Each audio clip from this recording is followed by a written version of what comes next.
Je voudrais vous parler en quelques minutes ici d'un arrêt de la Cour européenne des droits de l'homme, dont il a été beaucoup question dans la presse, un arrêt de la Cour européenne des droits de l'homme du 14 septembre 2022, relatif au rapatriement de mères et d'enfants qui se trouvent actuellement dans des camps syriens. Ce sont des personnes qui sont parties là-bas pour commettre des actes de terrorisme ou suivre des hommes qui mener des actions terroristes, et leur famille en France demande à la France de faire en sorte que les personnes soient rapatriées. Le gouvernement a refusé d'agir, en tout cas dans certains cas, et donc les familles ont introduit un recours devant le juge administratif pour contester ce refus d'agir. Et le Conseil d'État, selon les principes que je vais rappeler, a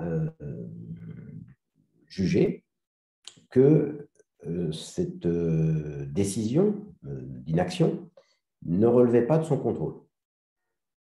Donc les familles ont saisi la Cour européenne des droits de l'homme pour contester la politique de la France. Alors, cette affaire, donc, qui a été jugée par la Cour européenne des droits de l'homme le 14 septembre 2022, pose la question, en partie, des actes de gouvernement. C'est une évolution, ça a été commenté et critiqué par certains, une évolution donc, qui réduit l'autonomie de la France et qui lui impose une politique qu'elle n'a pas forcément envie de mener. Donc il faut quand même voir précisément ce que dit la Cour européenne dans cet arrêt. Alors les actes de gouvernement, l'arrêt de principe que l'on cite toujours, c'est un arrêt du Conseil d'État du 19 février 1875, Prince Napoléon. C'est un arrêt que vous trouverez dans les grands arrêts de la jurisprudence administrative. Et dans cette affaire, le prince Napoléon constate, en lisant l'annuaire des généraux en 1873, que son nom ne figure pas, alors qu'il était général sous le Second Empire. Il introduit donc un recours contre cette décision, l'excluant, lui retirant le grade de général, en tout cas le retirant de l'annuaire des généraux. Et jusqu'à cet arrêt, le Conseil d'État estimait qu'il y avait acte de gouvernement insusceptible de contrôle lorsque l'acte reposait sur un mobile politique. C'est d'ailleurs ce que soutenait le gouvernement dans cette affaire, en disant: je vous demande de ne pas examiner, vous, Conseil d'État, le recours du prince Napoléon, parce que la décision qui a été prise à son égard repose sur un mobile politique. Et dans cet arrêt, c'est pour ça que l'arrêt dans le Gaja, le Conseil d'État donc abandonne ce critère du mobile politique. C'est donc un recul de la notion d'acte de gouvernement, puisqu'auparavant, il était assez facile au gouvernement de dire cet acte repose sur un but, un mobile politique, pour échapper au contrôle. Donc le Conseil d'État dit non, ça ne marche pas comme ça. Désormais, c'est à moi qu'il revient, Conseil d'État, de juger que l'acte est acte de gouvernement ou pas.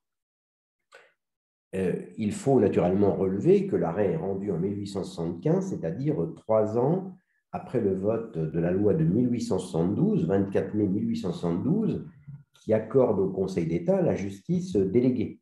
Jusqu'en 1872, le Conseil d'État rendait des projets d'arrêt que le chef de l'État devait valider. À partir de 1872, il devient une véritable juridiction, puisqu'en vertu de l'article 9 de cette loi, il statue souverainement. Donc, il y a sans doute un lien entre l'indépendance acquise par le Conseil d'État du fait de cette loi de 1872 et la décision d'émancipation, de réduction de l'acte de gouvernement par l'arrêt de 1875. Pour pouvoir rendre un arrêt comme ça, il faut avoir une certaine indépendance, autorité par rapport à l'exécutif. Alors, cet arrêt, Prince Napoléon, réduit la notion d'acte de gouvernement, puisque désormais, il n'y aura plus forcément acte de gouvernement quand le gouvernement a fondé son acte sur un mobile politique, mais ça ne veut pas dire que l'acte de gouvernement n'existe plus. Encore aujourd'hui, même s'il s'est considérablement réduit ces dernières années, l'acte de gouvernement existe toujours.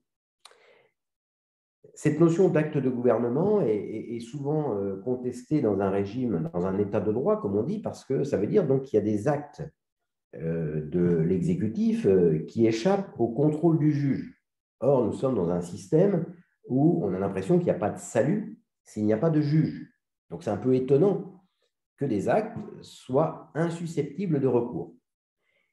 La doctrine de droit administratif a essayé de trouver des raisons à cette existence d'actes de gouvernement. Il y a eu des théories très construites des plus grands auteurs du droit administratif. Je ne vais pas les reprendre ici, mais certains ont dit, ben voilà, le juge administratif est juge des actes administratifs, mais au sein de la fonction exécutive, ben, il y a une fonction administrative dans laquelle l'exécutif prend des actes administratifs susceptibles de recours, et puis il y a une fonction gouvernementale et dans laquelle le gouvernement prend des actes de gouvernement qui ne sont pas susceptibles de contrôle. D'autres ont dit ben, l'acte de gouvernement, c'est un acte mixte.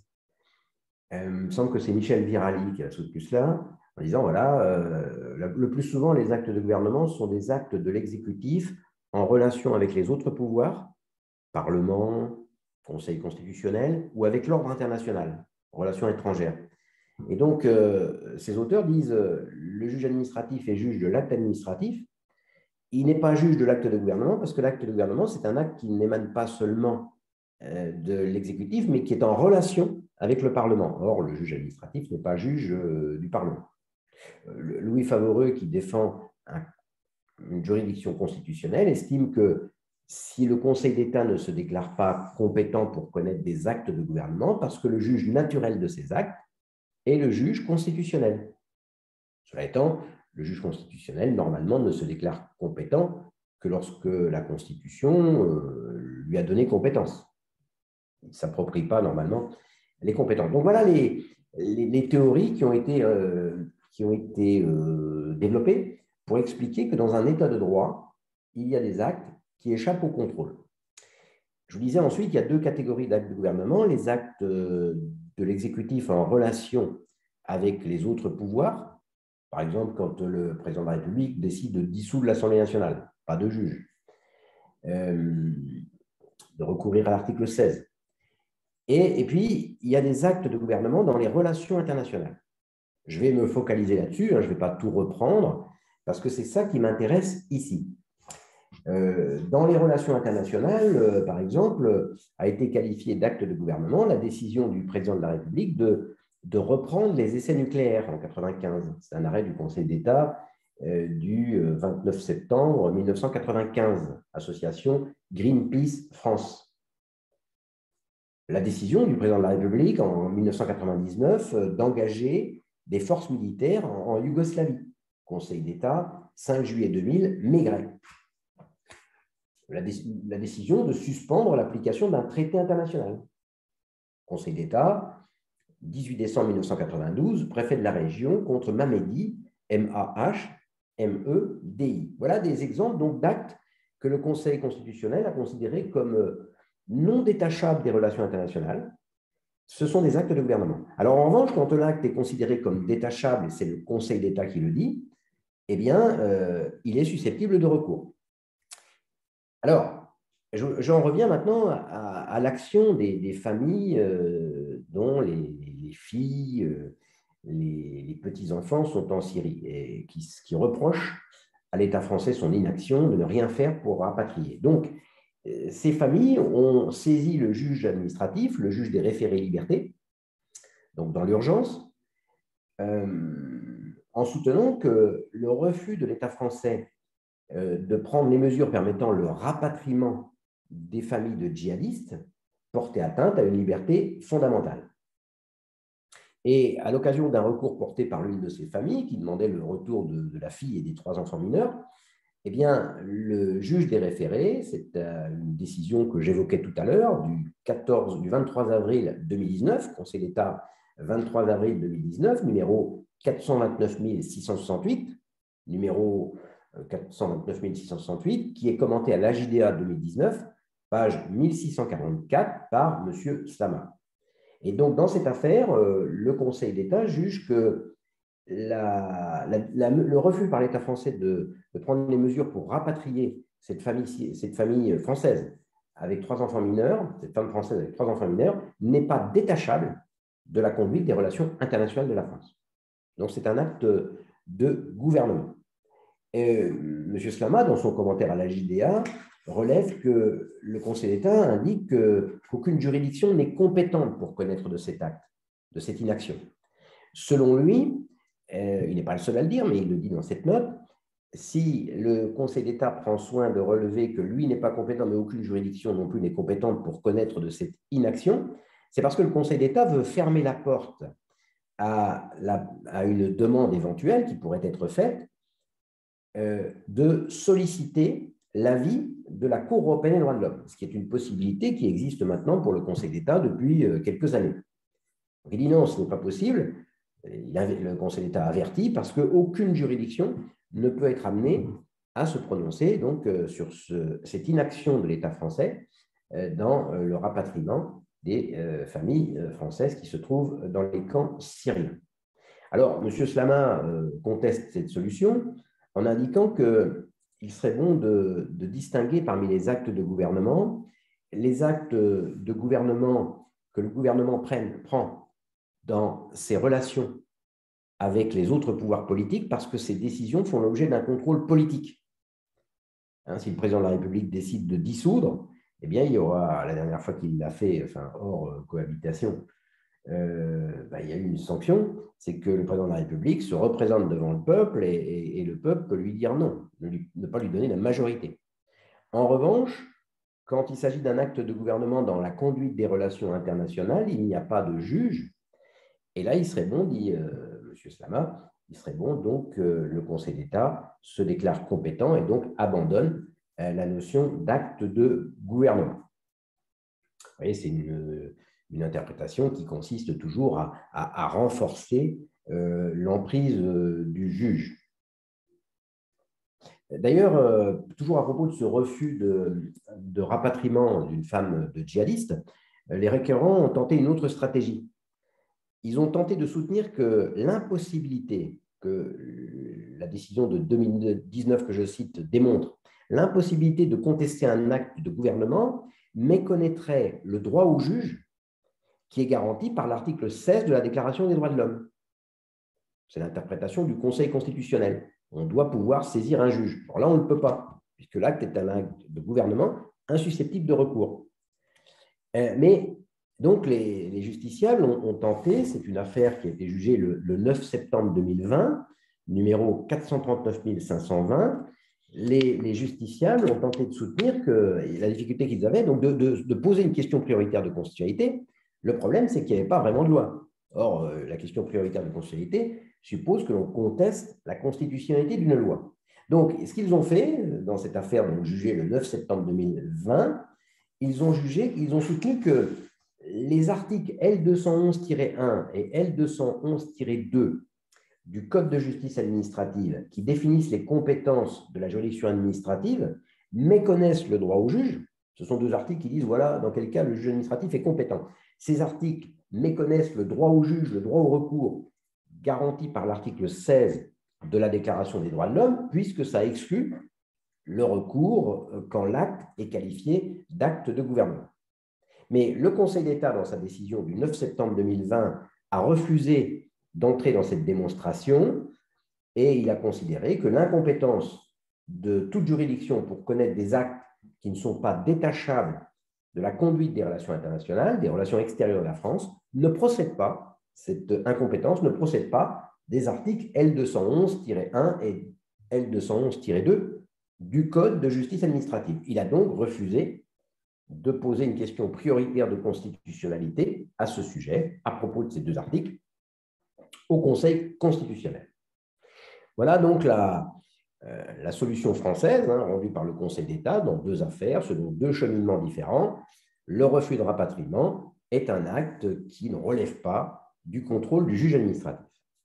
Donc, les familles, ou en tout cas certaines d'entre elles, ont alors saisi la Cour européenne des droits de l'homme. Et alors, vous irez lire l'arrêt, qui est un arrêt assez volumineux, il fait 70 pages, Et les justiciables, donc, invoquaient deux articles principalement.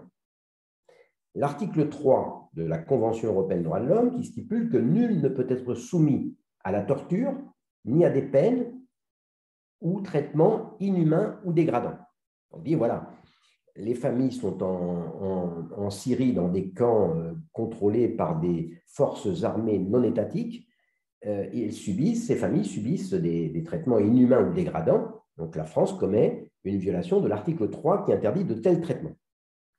Ça, c'est le premier article qui est invoqué par les familles. De ce point de vue, la Cour européenne des droits de l'homme rejette la démonstration parce que, en substance, je résume, mais la Cour européenne estime que la France n'a pas juridiction sur ces Français qui sont dans le nord de la Syrie. La France ne contrôle pas ces camps, donc on ne peut pas lui reprocher le traitement inhumain ou dégradant que subiraient ces familles dans une région dans laquelle l'État n'a pas français, sur laquelle l'État français n'a pas de contrôle. Mais les familles invoquaient un deuxième texte. Ils invoquaient le protocole numéro 4, protocole ajouté à la Convention européenne des droits de l'homme, et son article 3, paragraphe 2, en vertu duquel nul ne peut être privé du droit d'entrer sur le territoire de l'État dont il est le ressortissant. Nul ne peut être privé du droit d'entrer sur le territoire de l'État dont il est le ressortissant. Alors voilà, les familles sont en Syrie, l'État français ne fait rien pour les rapatrier, donc il y a violation de cet article 3, paragraphe 2 du protocole numéro 4. Alors, la Cour européenne des droits de l'homme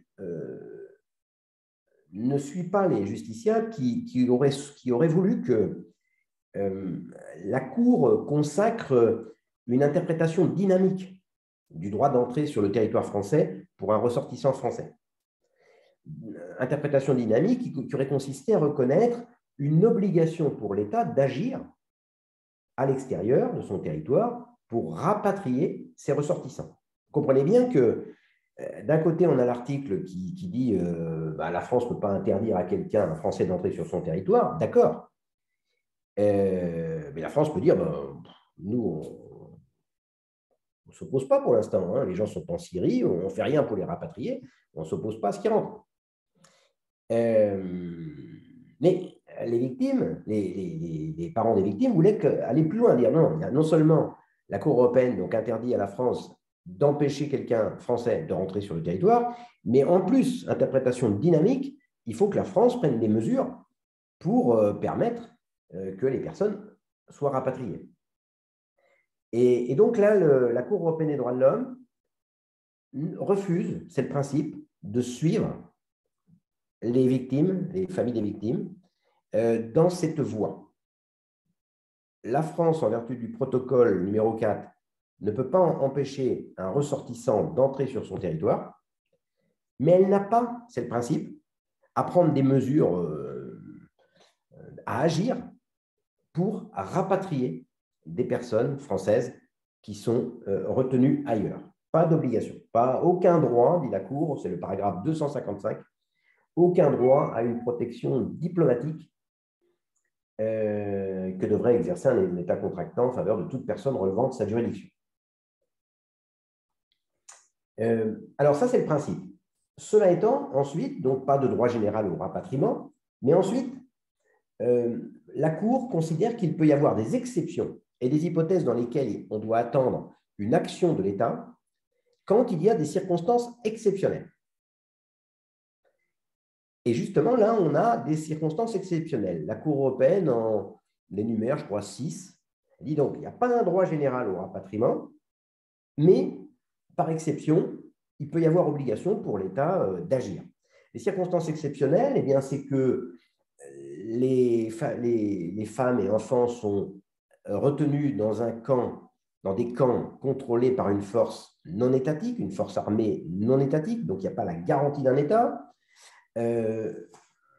Dans ces camps, les normes du droit international humanitaire ne sont pas observées. Par ailleurs, troisième élément, aucun organe international, juridictionnel ou non, n'assure un contrôle de ces personnes. Autre élément, la France elle-même déclarait que les mineurs, les enfants mineurs qui se trouvent dans ces camps ont vocation à être rapatriés. Donc, selon la Cour, il y a un ensemble, je vous en ai donné 4, mais je crois qu'il y en a 6 dans l'arrêt, 6 motifs, 6 circonstances exceptionnelles qui doivent conduire l'État à agir. Alors, la Cour européenne ne dit pas que du fait de ces circonstances exceptionnelles, la France doit, par exception, organiser le rapatriement. C'est exception, puisque le principe, c'est qu'il n'y a pas d'obligation de rapatriement. Non, la Cour européenne ne dit pas ça. Elle dit simplement que, pour l'instant, en France, les victimes n'ont obtenu aucune réponse de l'État. Et l'absence de réponse n'a pas été contrôlée, puisque le Conseil d'État a dit « c'est un acte de gouvernement, je ne contrôle pas ». Et donc, du fait de ces circonstances exceptionnelles, la Cour européenne des droits de l'homme estime que le refus de l'État d'agir doit être contrôlé par un organe indépendant de l'exécutif qui examinera les motifs qui sont avancés pour ne pas aider au rapatriement de ces personnes qui sont dans des situations difficiles, donc du fait de circonstances exceptionnelles. La Cour européenne dit l'organe indépendant peut ne pas être une juridiction. Il en faut un, mais pas forcément une juridiction. Donc, deux options. Si c'est une juridiction, eh bien, ça veut dire que cet arrêt illustre un nouveau recul de l'acte de gouvernement.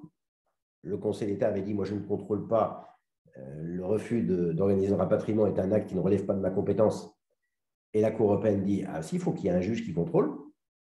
Mais la Cour européenne des droits de l'homme ne dit pas qu'il faut un juge. Ça peut être un juge, dans ce cas-là, un recul de l'acte de gouvernement. Elle dit que ça peut être un acte, un organe indépendant de l'exécutif qui statue sur les raisons qui poussent le gouvernement à ne pas procéder au rapatriement dans ces circonstances exceptionnelles. On verra ce que fera la France.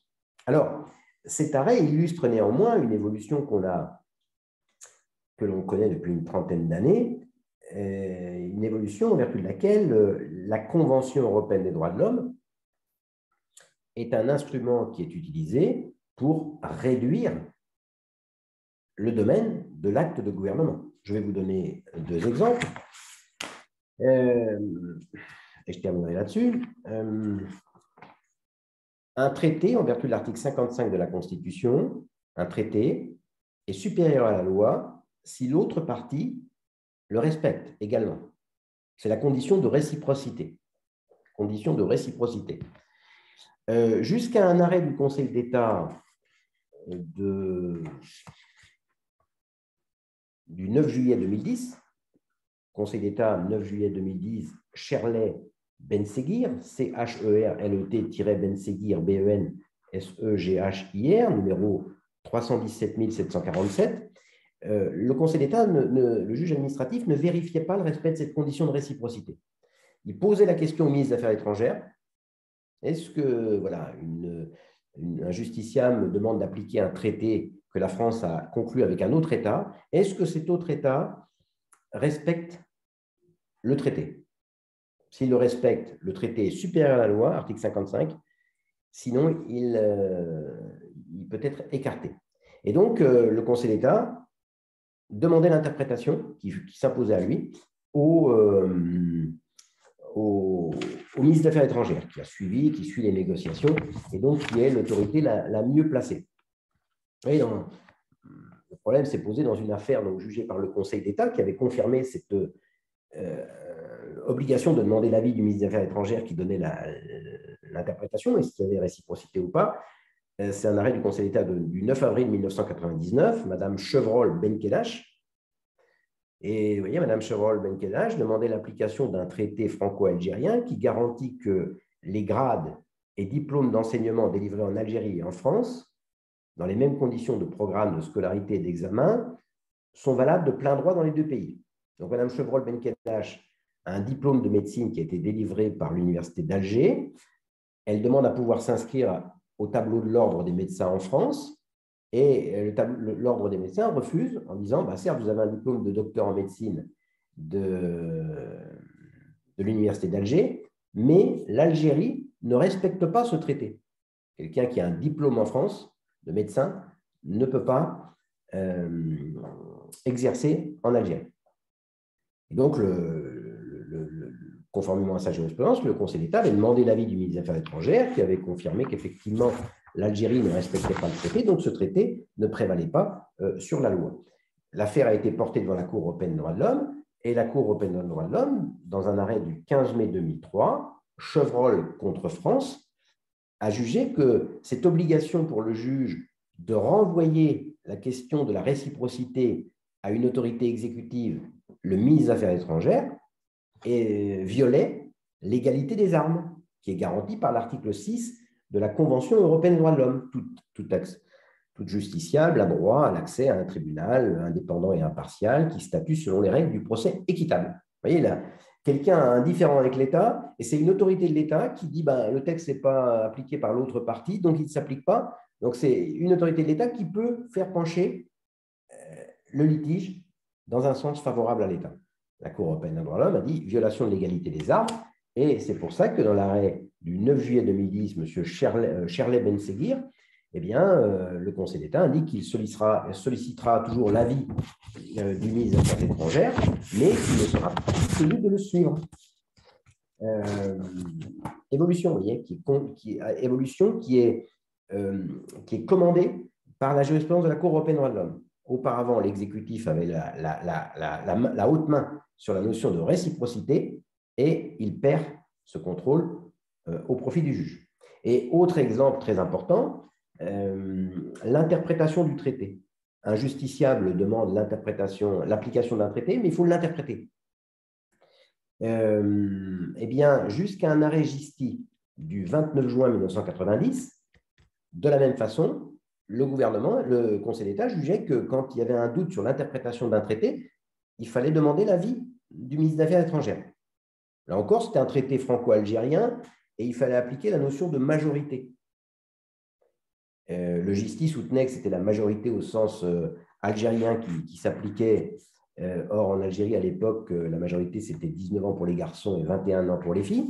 Et puis, l'État français, lui, disait, non, la majorité, c'est 18 ans. Et bien, jusqu'à cet arrêt Gisti du 29 juin 1990, pour interpréter le traité, qu'ont voulu dire les auteurs du traité en parlant de majorité, eh bien, il fallait renvoyer la question au ministre des Affaires étrangères, et l'interprétation qu'il donnait avait force obligatoire. Elle s'imposait au juge, qui refusait de le contrôler, bien sûr, de contrôler l'interprétation. C'était un acte de gouvernement. Dans l'arrêt Gisti du 29 juin 1990, le Conseil d'État abandonne cette jurisprudence sous l'influence, là encore, de l'article 6 sur l'égalité des armes, et puis sous l'influence aussi de l'arrêt Niccolo qui a été rendu l'année d'avant, en 1989. En vertu de l'arrêt Niccolo de 1989, les traités ont une autorité supérieure à la loi. Et donc, il aurait été incohérent qu'un traité qui désormais est supérieur à la loi, même s'il a été adopté avant, ratifié avant, eh bien, que le contenu du traité soit déterminé par une interprétation du ministre. Il dit, quand dans le traité, on dit majorité, c'est 18, majorité, ça veut dire 18 ans, et ça a force de droit. Ça aurait voulu dire que le ministre aurait pu donner une interprétation du traité qui prévaudrait sur la loi. Or, normalement, le gouvernement ne s'impose pas au Parlement. Donc, c'était plus tenable. Vous voyez.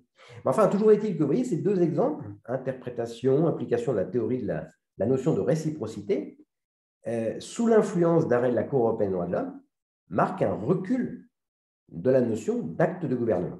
L'arrêt rendu en septembre dernier par la Cour européenne des droits de l'homme sur, entre guillemets, l'obligation de rapatriement, je viens de voir que la Cour ne pose pas une obligation de rapatriement, eh bien, cet arrêt marque un recul, là encore, de l'autonomie de la France.